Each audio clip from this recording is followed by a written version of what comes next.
கற்று தந்து நடத்துகிறீர், கண்டித்து உணர்த்தி போதிக்கிறீர்.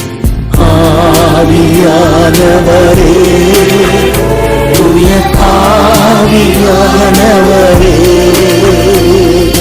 கற்று தந்து நடத்துகிறீர், கண்டித்து உணர்த்தி போதிக்கிறீர்.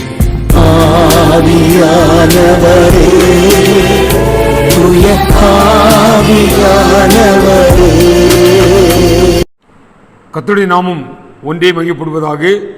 வேத தியானத்திற்கு வந்திருக்கும் ஒவ்வொருவரையும் கர்த்தர் தாமே மிகுந்த சமாதானத்தோடு நடத்துவாராக. தேவாதி தேவன் இந்த நாளிலும் நம்மோடு இடைப்படும்படியாக அவரை நோக்கி பார்ப்போம். எங்களை அதிகமாக நேசிக்கும் நல்ல தகப்பனே, உமது மகத்துவங்களை தியானிக்கும்படியாக, உமது பொக்கிஷங்களை அறிந்து கொள்ளும்படியாக அடியாளுக்கு கொடுத்த கிருபைக்காக நன்றி தகப்பனே. எங்களோடு இடைப்படும், எங்களோடு பேசும் இயேசு கிறிஸ்துவின் இனி நாமத்தை ஜெபிக்கிறோம் ஜீவன தகப்பனே, ஆமென். கர்த்தருக்குள் பிரியமானவர்களே, இந்த நாளிலும் மீண்டுமாக வேதத்தை தியானிக்கும்படியாக தேவன் கொடுத்த கிருபைக்காக நாம் தேவனை ஸ்தோத்தரிப்போம். உலர்ந்த எலும்புகளை மகா பெரிய சேனைகளாக எழுப்பிய தேவன் நம்பிக்கையற்று அறுப்புண்ட நிலையில் இருக்கிற தமது பிள்ளைகளை மகா பெரிய சேனைகளாக எழுப்ப தேவன் ஒரு பெரிய திட்டம் வைத்திருக்கிறார். அதைத்தான் அவருடைய ராஜரீக செயல், ஒரு மாபெரும் எழுப்புதல் என்று நாம் தியானித்து வருகிறோம். தோல்விகளில், தடுமாட்டங்களில், குழப்பங்களில் காணப்படுகிற என்னையும் உங்களையும், எங்களையும் உங்களையும் பலப்படுத்துவதுதான் எழுப்புதல். ஆமீன், அல்லேலூயா. நாம் சோர்ந்து விடாதபடி, மங்கியிருக்கிற திரி அணிந்து விடாதபடி அதை தூண்டி விடுவதுதான் எழுப்புதல். எனவே அந்த எழுப்புதலை நாம் ஆதியாகமத்திலிருந்து நாம் கோர்வையாக தியானித்து வருகிறோம். அவர் கொண்டு வருகிற அவருடைய சித்தத்தின்படி ஏற்ற காலத்தில் அவர் கொண்டு வருகிற எழுப்புதலுக்கு நம்முடைய பொறுப்புகள், நம்முடைய கடமைகள் என்ன என்பதை நாம் தியானித்து வருகிறோம். எனக்கு அருமையானவர்களே, இந்த நாளிலும் சங்கீத புத்தகத்தில் இருந்து இந்த எழுப்புதலுக்கு நம்மிடம் தேவன் என்ன எதிர்பார்க்கிறார், நம்முடைய பொறுப்பு என்ன என்பதை நாம் 3 பகுதிகளில் நாம் தியானித்து இந்த எழுப்புதலுக்கான ஒரு செய்தியை நாம் தியானிக்க போகிறோம். எனக்கு அருமையானவர்களே, சங்கீதம் 80 எடுத்துக்கொள்வோம். சங்கீதம் 80 சங்கீதத்தில் முதலாவதாக நாம் கர்த்தரிடம் மீண்டும் திருப்பப்பட வேண்டும். நாம் செயல்பட வேண்டிய 3 காரியங்களை தியானிக்கப் போகிறோம். முதலாவதாக நாம் கர்த்தரிடம் திருப்பப்பட வேண்டும். நாம் பல பிரச்சனைகளில், பல உலக நெருக்கங்களில் நாம் வழி தவறி சென்று கொண்டிருப்போமானால் தேவன் நம்மை அவர் வழிகளில் திருப்பி கொண்டு வர வேண்டும். எழுப்புதலுக்கு முதலாவதாக நாம் திருப்பப்பட வேண்டும். அந்த சங்கீதம் 80 சங்கீதத்தில் 4 வசனங்களில் இப்படியாக சங்கீதக்காரன் கதறுவதை நாம் வாசிக்கிறோம். 3ஆம் வசனத்தில், தேவனே எங்களை திருப்பி கொண்டு வாரும், உமது முகத்தை பிரகாசிக்க பண்ணோம். 7ஆம் வசனத்திலையும், சேனைகளின் தேவனே எங்களை திருப்பி கொண்டு வாரும், உமது முகத்தை பிரகாசிக்க பண்ணோம். 14ஆம் வசனத்திலையும், சேனைகளின் தேவனே திரும்பி வாரும், வானத்திலிருந்து எங்களை கண்ணோக்கி பார்த்து இந்த திராட்சை செடியை விசாரித்தருளும். கடைசியாக 19ஆம் வசனத்தில், சேனைகளின் தேவனாகிய கர்த்தாவே எங்களை திருப்பி கொண்டு வாரும், உமது முகத்தை பிரகாசிக்க பண்ணும், அப்பொழுது ரட்சிக்கப்படுவோம். எனக்கு அருமையானவர்களே, தேவன் நம்மை திருப்பி கொண்டு வர வேண்டும். ஏன் இங்கே சங்கீதக்காரர் எங்களை திருப்பி கொண்டு வாரும் என்று சொல்கிறார் என்றால், முதல் வசனத்தில் நம்ம தேவன் யார் என்பதை அவர் அறிந்திருக்கிறார். சங்கீதம் 80 சங்கீதம் முதல் வசனத்தை பாருங்க. இஸ்ரவேலின் மேய்ப்பரே, யோசேப்பை ஆட்டு மந்தையை போல் நடத்துகிறவரே. நம்முடைய தேவன் ஆட்டு மந்தையை போல் நடத்துகிற தேவன். ஆடுகள் வரிசையாக போகும்பொழுது அந்த மேய்ப்பன் அப்படியே அந்த கோலால் அந்த ஆடுகளை ஒரு பக்கமாக திருப்பி விடுவான். ஒரு மலை பள்ளத்தாக்கில், கிடுகிடி பள்ளத்தாக்கில் ஆடுகள் இறங்கும் பொழுது அந்த ஆடுகள் விழுந்து விடாதபடி அப்படியாக அதை திருப்பி விடுகிறவன் நல்ல மேய்ப்பன். என்னையும் உங்களையும் அப்படியாகத்தான் அவர் நல்ல மேய்ப்பராக திருப்பி விடுகிறார். அதை அறிந்த சங்கீதக்காரர் தான் இங்கே 4 வசனங்களில் அப்படியாக கதறுகிறார். ஏன் தெரியுமா? அந்த 80 சங்கீதத்தில் ஏனென்றால் அந்த 80 சங்கீதம் 12-13 வசனங்கள் பாருங்கள். அந்த பகுதி நமக்கு தெரியும். திராட்சை செடியை கொண்டு வந்து நற்கனிகளை கொடுக்கும்படியாக திருச்சபையில் நட்டு வைத்தார்.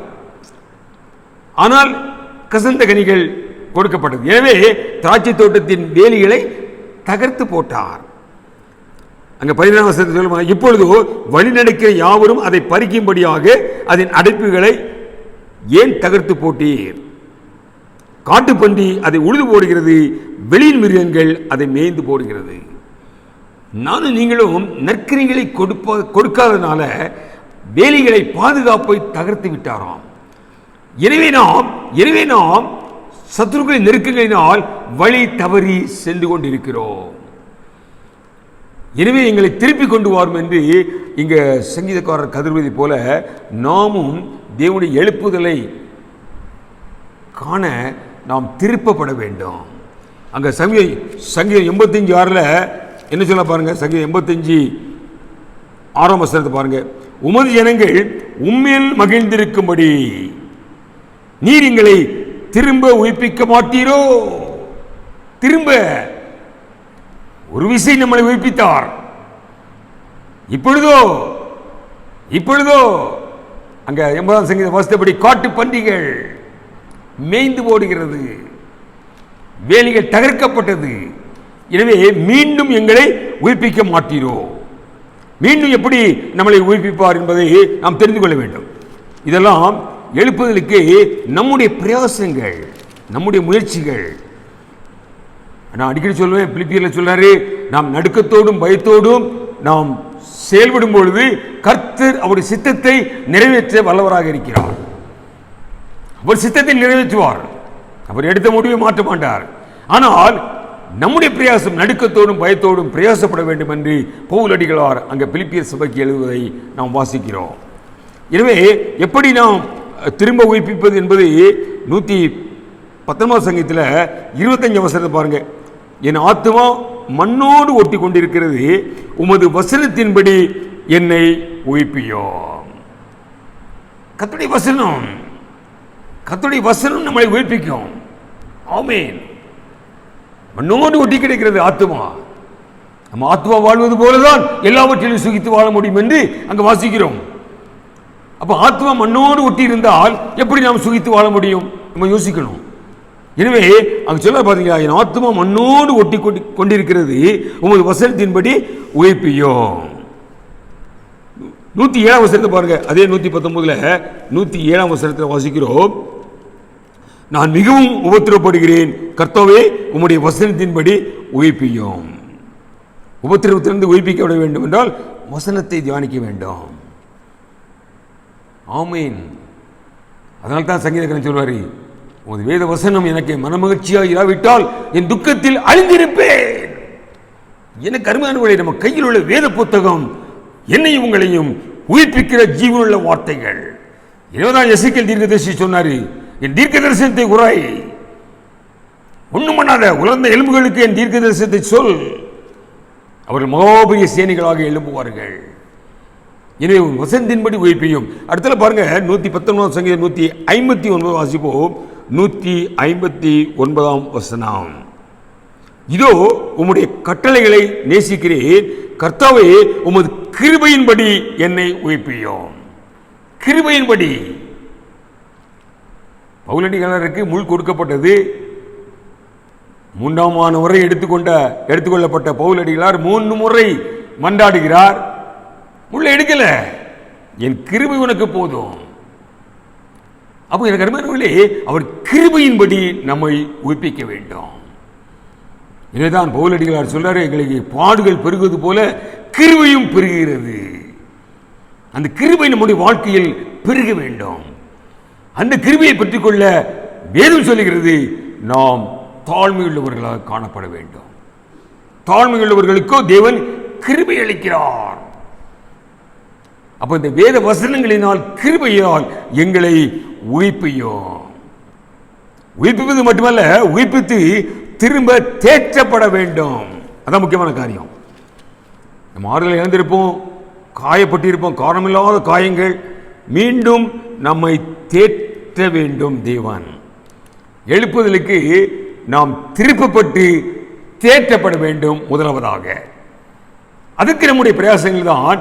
வசனத்தின்படி என்னை உயிர்ப்பியும் ஆண்டவரே, உமது கிருபையின்படி என்னை உயிர்ப்பியும். எப்படி தேற்றப்பட வேண்டும் பாருங்க. சங்கீதம் 71 சொல்ல பாருங்க. சங்கீதம் 71 20 21 வாசிக்கிறேன். அநேக இக்கட்டுகளையும் ஆபத்துகளையும் காணும்படி செய்த என்னை நீ திரும்ப உயிர்ப்பித்து திரும்பவும் என்னை பூமியின் பாதாளங்களில் இருந்து ஏற பண்ணுவீர். கீழே விழுந்துட்டோம், பாதாளத்துக்கு போயிட்டோம். யோனா தீர்க்கதரிசி பாதாளத்திலிருந்து கதறாரு. தலையில பாசிகள் சுத்திட்டு, கடல் பாசிகள் சுத்தி பாதாளத்திலிருந்து கதறாரு. உயிர்ப்பிக்கப்பட்டார், வெளியே வந்தாரா இல்லையா? அதே மாதிரி அங்க பாருங்க, என்னை பூமியின் பாதாளத்திலிருந்து ஏற பண்ணுவி, என் மேன்மையை பெரிய பண்ணி என்னை மறுபடியும் தேற்றுவி.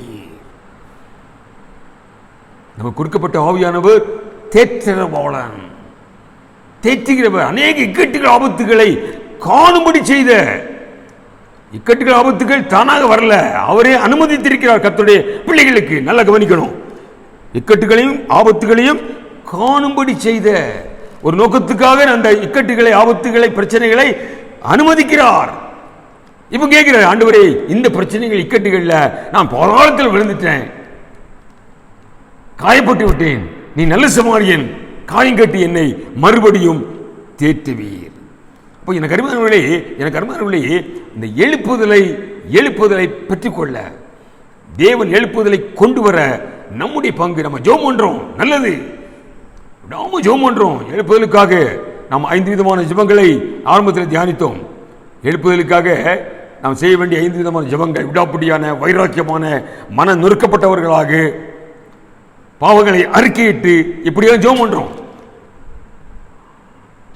அடுத்த புறம் நம்முடைய செயல்கள், நம்ம செய்ய வேண்டிய காரியங்கள். ஜெபம் மட்டுமல்ல, எங்களை திருப்பி கொண்டு வரும், எங்களை மறுபடி தேற்றும். இரண்டாவதாக எதிர்மறையான வேலைகளில் நாம் செயல்பட வேண்டியது. வாழ்க்கை எப்பொழுதுமே நமக்கு சாதகமாக இருக்காது. கிறிஸ்தவ வாழ்க்கை என்பது ரோஜா படுக்கை அல்ல. அப்ப நமக்கு எதிர்மறையான நேரங்களில் நம்முடைய செயல்பாடுகள் முக்கியம். எழுப்புதலுக்கு அதான் நம்முடைய செயல்பாடு, நம்முடைய பங்கு.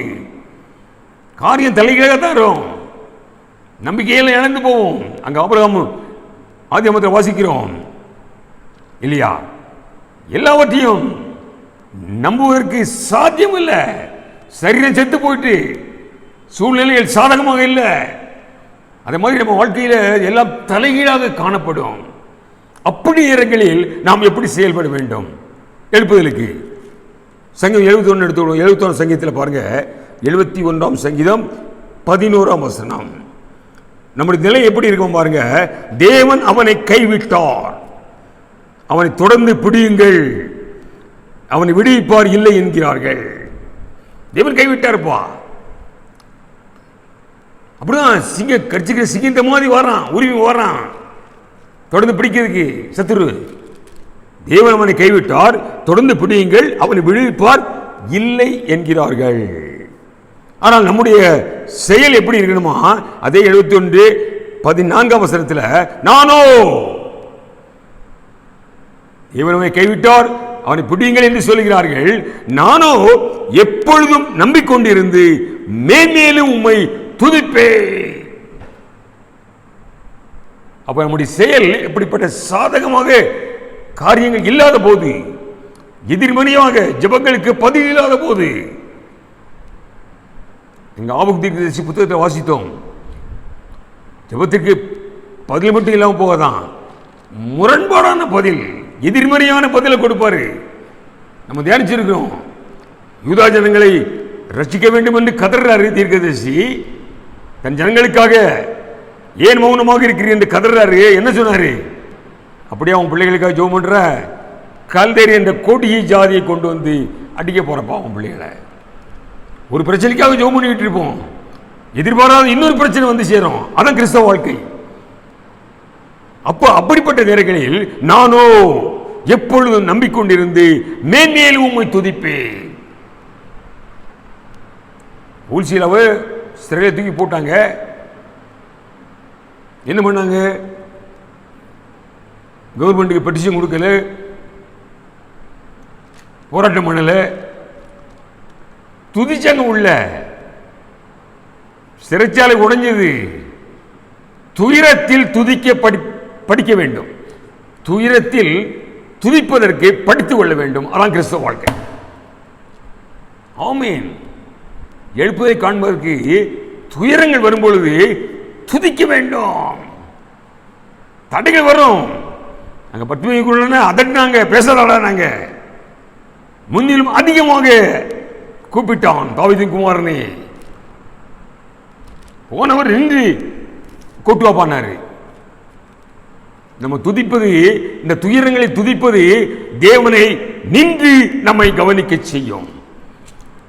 எல்லாம் சாதகமாக நிறைவாக இருக்கும் பொழுது துதிப்பது அது பெரிய காரியம் இல்லை. துயரத்தில் துதிக்கும் பொழுது தேவன் நின்று நம்மை கவனிப்பார். நான் சொல்ல, வேதம் சொல்லுகிறது. எனவேதான் இரண்டாவது காரியங்கள், எதிர்மறையான வேளைகளில் நம்முடைய செயல்பாடுகள் அப்படியாக இருக்க வேண்டும். சங்கீதம் 88 பாருங்க. இந்த சங்கீத பகுதியில் மிக மிக அருமையாக எழுப்பதற்கான காரியங்களை காண்கிறோம். சங்கீதம் 88 8ஆம் வசனத்தை வாசிக்க பாருங்க. சங்கீதம் 88:8 எனக்கு அறிமுகமானவர்களை எனக்கு தூரமாக விலக்கி அவர்களுக்கு என்னை அருவருப்பாக்கினீர். நம்ம பார்த்தாலே மூஞ்சி தூக்குறான்.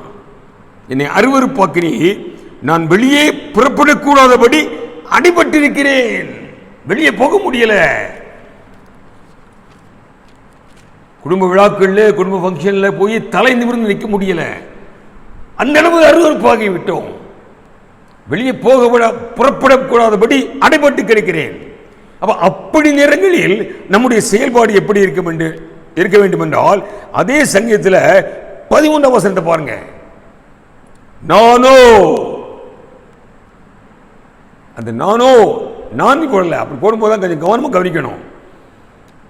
என்னை அருவருப்பாக்கி வெளியே புறப்படப்பட முடியாதபடி என்னை வைத்திருக்க ஆண்டவரே, நானோ கர்த்தாவே உம்மை நோக்கி கூப்பிடுகிறேன். காலையிலே என் விண்ணப்பம் உமக்கு முன்பாக வரும். இன்னைக்கு நம்ம என்ன செய்யறோம்னா, அப்படிப்பட்ட நேரங்களில் முடக்கி படுத்துக் கொள்கிறோம். வேதம் படிக்கிறது கிடையாது, ஜெபம் பண்றது கிடையாது. அது எழுப்புதலுக்கு நம்முடைய பிரயாசம் அல்ல. நானோ உம்மை நோக்கி கூப்பிடுகிறேன், காலையிலே என் விண்ணப்பம் உமக்கு முன்பாக வரும். ஆமென், அல்லேலூயா. அப்போ எனக்கு அருமையானவர்களே, இப்படிப்பட்ட எதிர்மறையான வேளைகளில் நம்முடைய செயல்பாடுகள். இன்னும் ஒரு சங்கீதத்தை கூட பார்ப்போம்.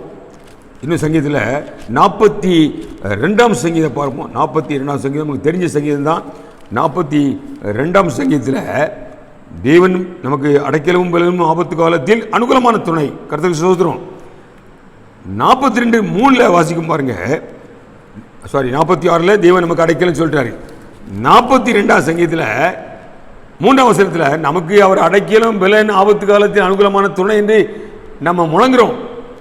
ஆனால் 42ஆம் சங்கீதம் 3ஆம் வசனத்தில் உன் தேவன் எங்கே என்று அவர்கள் நாள்தோறும் என்னிடத்தில் சொல்லுகிறபடியால் இரவும் பகலும் என் கண்ணீரே எனக்கு உணவாயிற்று. என்ன வேதனை சொல்லு பார்த்தீங்களா? நமக்கு நடக்கக்கூடிய காரியங்கள், சம்பவங்கள் கேட்கிறான். உன் தேவன் இங்கே என்று கேட்கிறேன் ஐயா பக்கத்தில். அப்படி கேட்கிறது இரவும் பகலும் என் கண்ணீரே எனக்கு உணவாயிற்று. 10ஆம் வசனத்தை பாருங்க. உன் தேவன் எங்கே என்று என் சத்துருக்கள் நாள்தோறும் என்னோட சொல்லி என்னை நிந்திப்பது, நான் கேட்பது இங்கே நிந்திப்பது, நம்மளை அவமானப்படுத்துறான். நிந்திப்பது என் எலும்புகளை உருவ குத்துவது போல் இருக்கிறது. எலும்புகளை குத்துவது போல் இருக்கிறது. அவன் கேட்க கேள்வி. காரியங்கள் அப்படி நம் வாழ்க்கையில் நடக்கும். ஆமென், அல்லேலூயா. உன் தேவன் எங்கே? ஆனால் நம்முடைய செயல் என்னவென்று அதே 42ஆம் சங்கீதம் 11ஆம் வசனத்தை பாருங்க. என் ஆத்துமாவே நீ ஏன் கலங்குகிறாய்? நம்மோடு பேச தெரியணும், தேவனோடு பேசணும், மற்றோடு பேசணும், நம்மோடு பேசணும். ஆத்துமா அப்படி சொல்லும் இல்லையா? என் ஆத்துமாவே நீ ஏன் கலங்குகிறாய்? ஏன் எனக்குள் தேங்குகிறாய்? தேவனை நோக்கி காத்திரு, என் முகத்திற்கு ரட்சிப்பும் என் தேவனுமாய் இருக்கிறவரை நான் இன்னும் துதிப்பேன் நம்பிக்கையோடு. அப்படியே சொல்ற நம்ம ஆத்மா சொல்லும், நம்முடைய சரீரத்தில் நம்ம பலவீனங்கள் பேச வைக்கும். ஏன் ஆத்மாவை சும்மாரு, நீ காத்திரு, என் தேவனை மேன்மேலும் துதிப்பேன் இல்லையா? என் முகத்திற்கு ரட்சிப்பும் நம்பிக்கை, ஒரு விடுதலை கண்டிப்பாக வரும். அப்போ என் கருமானவர்களே, உன் தேவன் எங்கே என்று கேட்கும் பொழுது நம்முடைய நிலை இப்படி இருக்க வேண்டும். 115 சங்கீதத்தில் இன்னும் அருமையாக இதே சத்தியத்தை கொண்டாட பாருங்க. 115ஆம் சங்கீதம். என் கருமானவர்களே, எழுப்புதலுக்கு நம்முடைய செயல்பாடுகள், நம்முடைய பங்கு என்ன? அல்லது சோர்ந்து போயிடுவோம். ஏனென்றால் தேசத்தில் எழுப்புதலை கொண்டு வரக்கூடாது, ஜனங்கள் கர்த்தர் பக்கம் வரக்கூடாது என்பது சத்துருவுடைய திட்டம். எழுப்புதல் நான் அடிக்கடி சொல்லுவேன், கர்த்தருக்கு மாத்திரம் வல்லமை உண்டு என்று சாரசாரையாக வந்து விடுவார்கள். அது சாத்தானுக்கு பிடிக்காது. எனவே என்னை உங்களையும் சோர்வடைய பண்ணுவான், வெளியே தலை காட்ட முடியாமல் நம்மள காரியங்களை செய்வான். இரவு பகலும் நம்ம எலும்பு குத்துற மாதிரி நமக்குள்ள இருந்து கேள்வி வரும். அப்போ அப்படிப்பட்ட நேரத்தில் பாருங்க, இங்க 115ஆம் சங்கீதத்தில் அருமையாக சொல்லப்படுது பாருங்க. 115ஆம் சங்கீதம் 2ஆம் வசனத்தில் பாருங்க, அவருடைய தேவன் இப்பொழுது எங்கே என்று புறஜாதிகள் சொல்லுவானே. அவருடைய தேவன் எங்கே என்று புறஜாதிகள் கிராமத்தில் சொல்றான். ஐயா என்னப்பா, இயேசு சமாதானம் கொடுக்காரு, சந்தோஷம் கொடுக்காரு, அன்பு கொடுக்காரு, விடுவிக்கிறாரு, எல்லாம் சொல்றாங்க. எங்க போயிட்டாரு அவருடைய தேவன்? எனக்கு அருமையானவர்களே, இதே எழுப்புதல் வரும் பொழுது எந்த வாய்கள் அப்படி சொன்னதோ அவர்களே சொல்வார்கள், கர்த்தர் அவர்களுக்கு பெரிய காரியங்களை செய்திருக்கிறார், மகிழ்ந்திருக்கிறார்கள் என்று சொல்லக்கூடிய நிலைதான் எழுப்புதல். அப்போ இங்க பாருங்க, அவருடைய தேவன் இப்பொழுது எங்கே என்று புறஜாதிகள் சொல்லுவானே. ஆனால் நம்முடைய நிலை எப்படி இருக்கணும் பாருங்க. அதே 115-18 கடைசி வசனம், நாமோ பார்த்தீங்களா? நாம் இல்லை, நாமோ இது முதல் என்றென்றைக்கும் கர்த்தரை ஸ்தோத்திரிப்பேன். அல்லேலூயா. வாழ்வின் தாளிலும் எந்த காலத்திலும் எந்த நேரத்திலும் என் தேவனை ஸ்தோத்திரிப்பேன். அதான் நம்முடைய செயல். ஏன் தெரியுமா? ஒரு சத்தியத்தை தெரிஞ்சதான் இப்படி சோதிக்க முடியும். எனக்கு அருமையானவர்களே, ஒரு சத்தியம் தெரியாதான் இப்படிப்பட்ட நேரங்கள் உங்கள் தேவன் எங்கே என்று சொல்லும் பொழுது எப்படி நம்ம சோதரிக்க முடியும் என்றால், ஒரு சத்தியம் தெரிய வேண்டும். அதே 115ஆம் சங்கீதம் 3ஆம் வசனம் 2ஆம் வசனத்தில் சொல்லுது, அவருடைய தேவன் இப்பொழுது எங்கே என்று புறஜாதிகள் சொல்லுவானே. 3ஆம் வசனத்தை பாருங்க, நம்முடைய தேவன் பரலோகத்தில் இருக்கிறார், தமக்கு சித்தமானவை யாவையும் செய்கிறார். அல்லேலூயா. நம்முடைய சித்தம் இல்லை, தமக்கு சித்தமானவை. இது இந்த சத்தியம் தெரிஞ்சா நம்முடைய செயல்பாடு இப்படி இருக்கும். நாமோ துதித்து கொண்டிருப்போம், சோத்தரிப்போம், நம்பிக்கையோடு இருப்போம். என் ஆத்துமாவை ஏன் கலங்குகிறா என்று நமக்குள்ளே கேள்வி கேட்டுக்கிட்டு ரட்சிப்புக்கு காத்திரு. நம்முடைய தேவன் பரலோகத்தில் இருக்கிறார், தமக்கு சித்தமானவை யாவையும் செய்கிறார். இதான் சத்தியம். அவருக்கு சித்தம், அவர் நம்ம மேல ஒரு சித்தம் வைத்திருக்கிறார். எனவேதான் உபவாசத்தை வாசிக்கிறோம், நம்முடைய தேவன் நம்மை கைவிடுவதும் இல்லை, அழிப்பதும் இல்லை. நான் அடிக்கடி சொல்லுவேன், ஆழத்திற்கே கொண்டு போனாலும் நம்மளை ஆளாக்குவார். அவர் சித்தத்தின்படி நடத்துகிறார். கர்த்தருக்கு ஒப்புவித்து நம்பிக்கையாயிரு, காரியத்தை வாக்கிய பண்ணுவார்.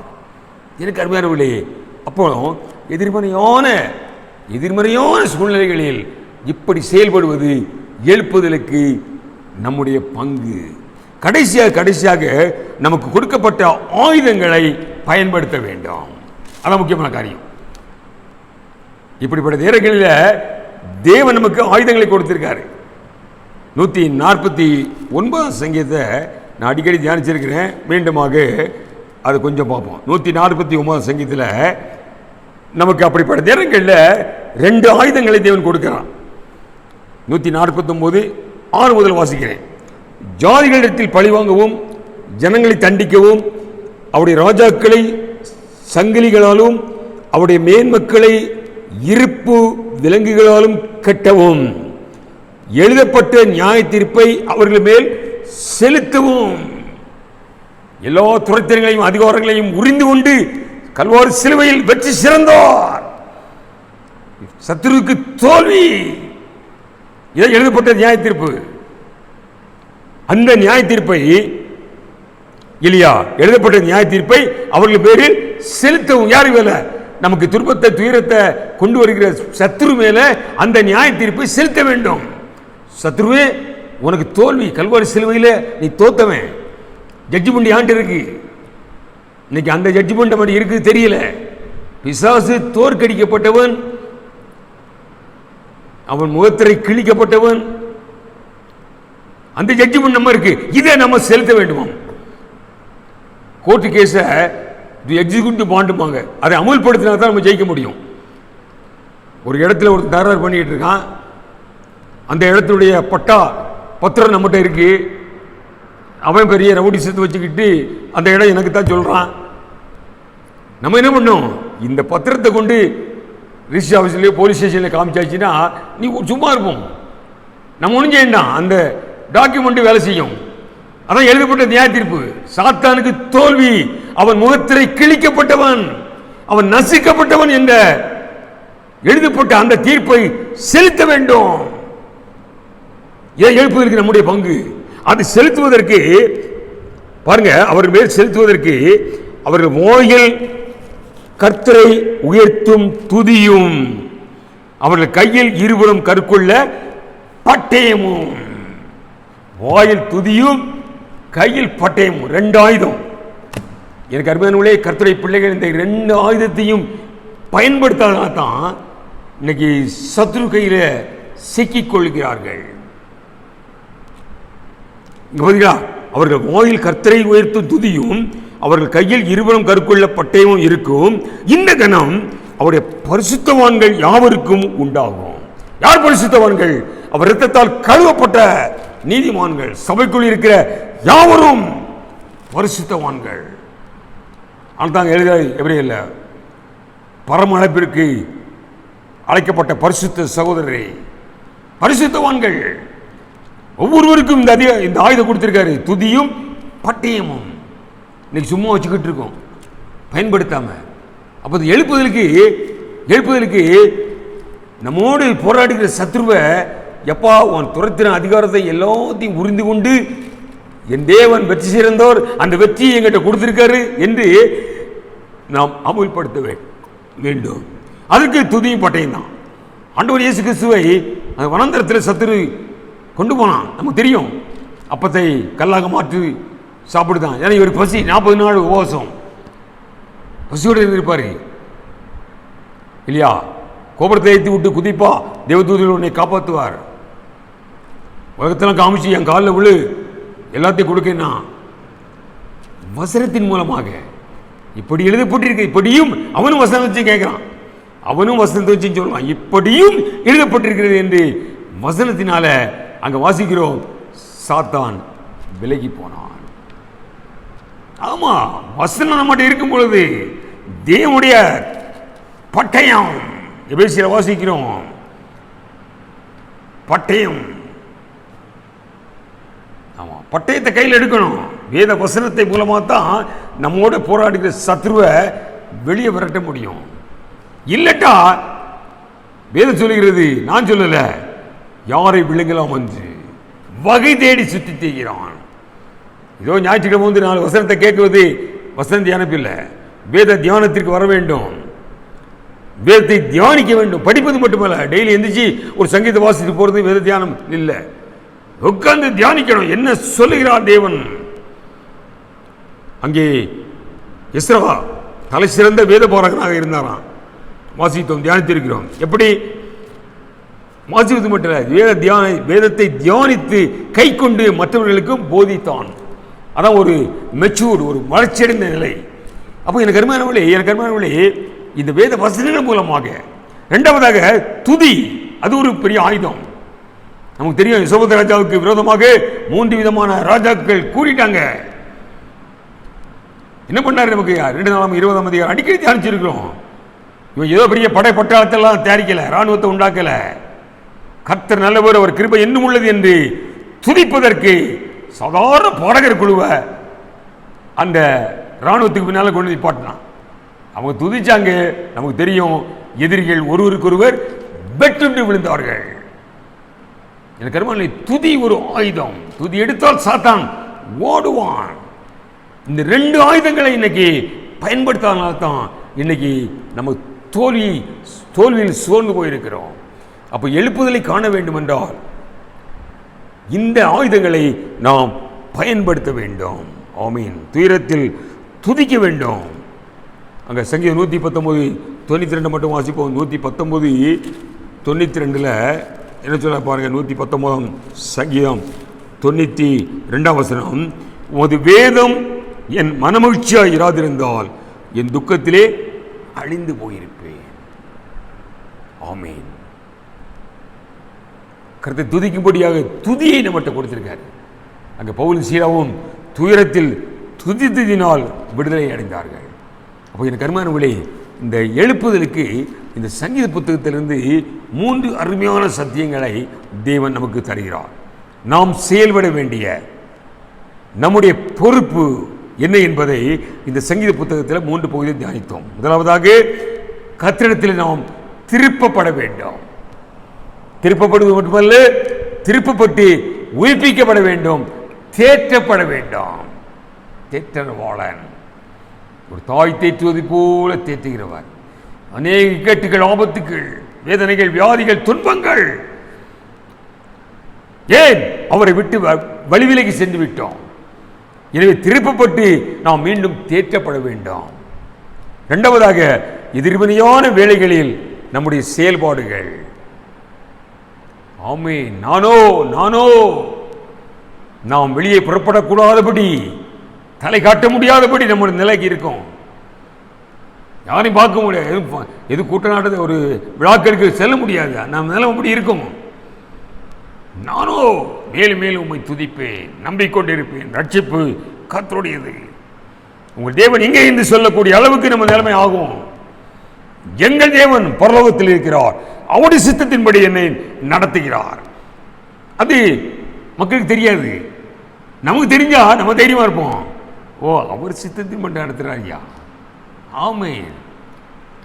யோசேப்பு குழியில போட்டாங்க, சிறைச்சாலையில் போட்டாங்க. அவனுக்கு தெரியும் அவருடைய சித்தம். அங்கே பார்வோன் அரண்மனையில் உயர்த்தப்பட வேண்டும், சகல ஜனங்களுக்கும் ஜீவரட்சணை செய்யும்படியாக அவனை உயர்த்தப்பட வேண்டும் என்பது தேவனுடைய சித்தம். அந்த சித்தத்தின்படி நடத்துகிறார். அருமையானவர்களே, எனவே அப்படிப்பட்ட எதிர்மையான வேலைகளில் நம்ம அந்த செயல்பாடுகளில் நாம் இருக்க வேண்டும். கடைசியாக நம்ம கொடுக்கப்பட்ட 2 ஆயுதங்கள், கர்த்தருடைய வேதம், அவருடைய துதி, 2 ஆயுதத்தையும் பயன்படுத்தி நாம் மீண்டும் மீண்டும் திரும்ப வேண்டும். ஆமென். அல்லேலூயா. எனவே எனக்கு அருமையானவர்களே, அந்த பரலோகம் எழுப்புதலுக்கு நாம் ஜபிக்கிறோம். நல்லது. எழுப்புதல் ஜெபசேனை வீரர்களாக இணைந்து ஜபித்துக் கொண்டிருக்கிறது. நல்லது. எழுப்புதல் ஜெபசேனை வீரர்களுக்கு செயல்பட வேண்டிய இந்த 3 சத்தியங்களை சங்கீத புத்தகம் அருமையாக விளக்குகிறது. இன்னும் சங்கீதத்தில் நிறைய வாசிட்டே போகலாம். எனவே எனக்கு அருமையானவர்களே, கண்களை மூடி நம்முடைய பங்கு, தேவன் கொண்டு வருகிற ராஜரிக செயலுக்கு நம்முடைய செயல்பாடுகள் எப்படி இருக்க வேண்டும் என்று நாம் தியானித்ததை கை கொள்ள வேண்டும். எங்களை அதிகமாக நேசிக்கும் தகப்பனே, உமது மாபெரும் ராஜரிக செயலுக்கு நாங்கள் செயல்பட வேண்டிய திட்டங்களை, செயல்பாடுகளை எங்களுக்கு விளக்கி காண்பித்திரு ஆண்டவரை. அதை கை கொள்ள எங்களுக்கு கிருபை தாரும், பலன் தாரும். இயேசு கிறிஸ்துவின் இனிய நாமத்தை ஜெபிக்கிறோம் ஜீவன தகப்பனே. ஆமென். என் ஆத்துமாவே கர்த்தரை ஸ்தோத்திரி, என் முழு உள்ளமே அவருடைய பரிசுத்த நாமத்தை ஸ்தோத்திரி. என் ஆத்துமாவே கர்த்தரை ஸ்தோத்திரி, அவர் செய்த சகல உபகாரங்களையும் மறவாதே. நம்முடைய கர்த்தராகிய இயேசு கிறிஸ்துவுடைய கிருபையும் பிதாவாகிய தேவனுடைய அன்பும் பரிசுத்தாவின் ஐக்கியமும் நாம் அனைவரோடு சதா காலங்களிலும் நிறைவாக நிலையாக இருப்பதாக. ஆமென். கர்த்தர் உங்களை ஆசீர்வதிப்பாராக.